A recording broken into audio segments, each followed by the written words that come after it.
Does Obamacare force people to buy insurance? The ACA Affordable Care Act merely strongly encourages people to buy insurance. Mostly the ACA requires insurance companies to offer policies which are more standardized and include certain specific features, such as coverage for pre-existing conditions, and coverage 100% for normal standard health screening tests such as mammograms. The ACA encourages people to buy a policy by including tax penalties for not buying one. You can, of course, pay the fines instead. Prior to the passage of the ACA, insurance companies often refused to sell any sort of insurance to anybody with a pre-existing condition, and their definition of pre-existing condition was pretty broad. They also sold policies that, basically, cost very little, and also paid out extremely little. Hell no. But the right would have you believe that the big bad government is putting a gun to everyone's heads and demanding we buy health insurance.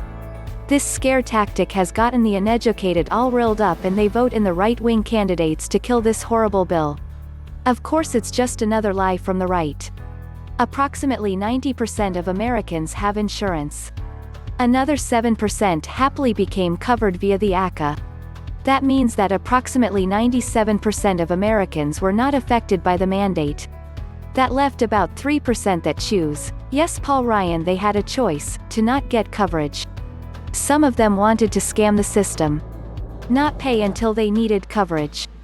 That'd be like not having car insurance until you had an accident. So 3% of Americans were given a choice of getting coverage or paying a small fine. Not too different from Medicare Part B. Forced? No. However, yes, when you are fined for not doing something, you are being punished for inaction. The action is then considered coerced. A definition of coerced is persuade an unwilling person to do something by using force or threats.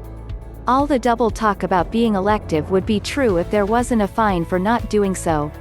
The illusion of choice does not negate the reality. If you don't buy insurance of a level and from a company approved by the government, you get fined.